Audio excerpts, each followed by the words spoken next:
صلوا علیہ وآلہ۔ صحیح بخاری حدیث نمبر 3۔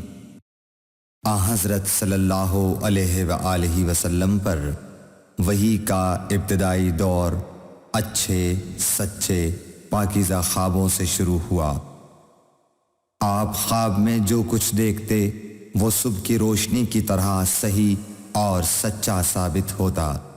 پھر من جانب قدرت آپ تنہائی پسند ہو گئے اور آپ نے غار حرا میں خلوت نشینی اختیار فرمائی اور کئی دن اور رات وہاں مسلسل عبادت اور یاد الہی و ذکر میں مشغول رہنے لگے۔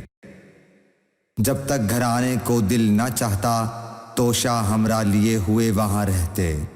توشہ ختم ہونے پر ہی اہلیہ محترمہ حضرت خدیجہ رضی اللہ تعالی عنہا کے پاس تشریف لاتے اور کچھ توشہ ہمراہ لے کر پھر وہاں جا کر خلوت گزین ہو جاتے۔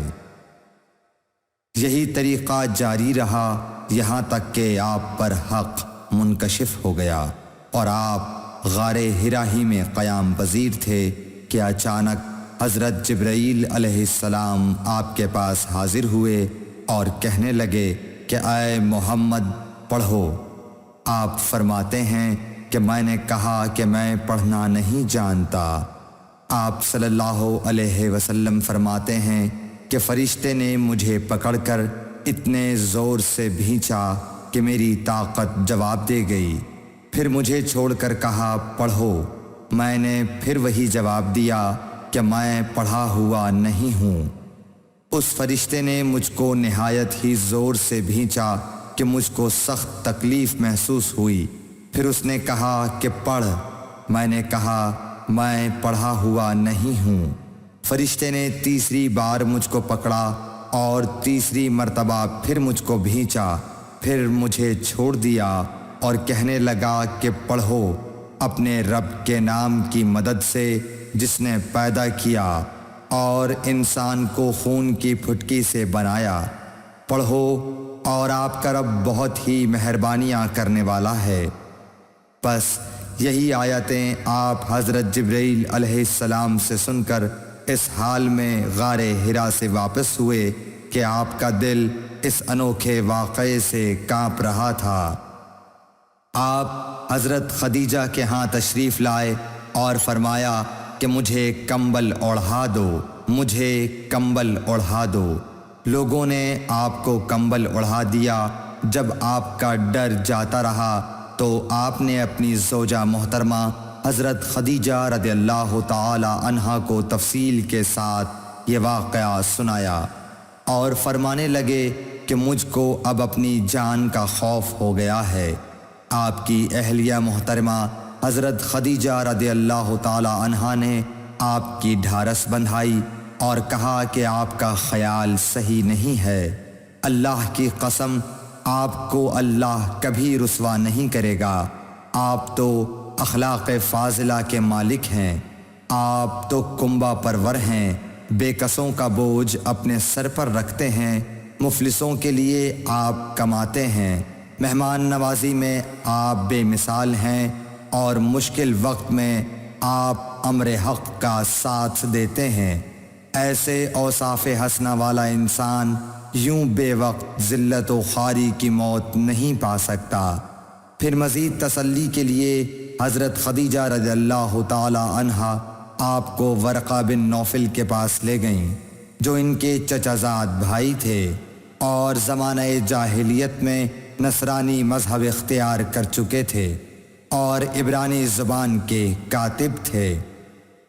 چنانچہ انجیل کو بھی حسب منشائے خداوندی عبرانی زبان میں لکھا کرتے تھے۔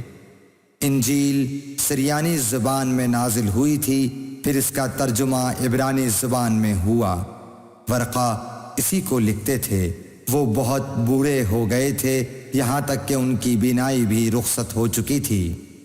حضرت خدیجہ رضی اللہ تعالی عنہا نے ان کے سامنے آپ کے حالات بیان کیے اور کہا کہ اے چچا زاد بھائی، اپنے بھتیجے محمد صلی اللہ علیہ وسلم کی زبانی ذرا ان کی کیفیت سن لیجئے۔ وہ بولے کہ بھتیجے آپ نے جو کچھ دیکھا ہے اس کی تفصیل سناؤ۔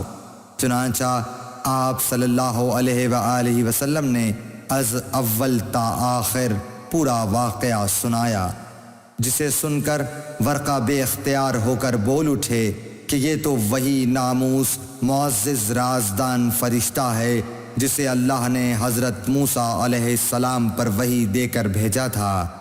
کاش میں آپ کے اس عہد نبوت کے شروع ہونے پر جواں عمر ہوتا، کاش میں اس وقت تک زندہ رہتا جب کہ آپ کی قوم آپ کو اس شہر سے نکال دے گی۔ رسول کریم صلی اللہ علیہ وآلہ وسلم نے یہ سن کر تعجب سے پوچھا کہ کیا وہ لوگ مجھ کو نکال دیں گے، حالانکہ میں تو ان میں صادق و امین و مقبول ہوں۔ ورقہ بولا ہاں یہ سب کچھ سچ ہے، مگر جو شخص بھی آپ کی طرح امر حق لے کر آیا لوگ اس کے دشمن ہی ہو گئے ہیں۔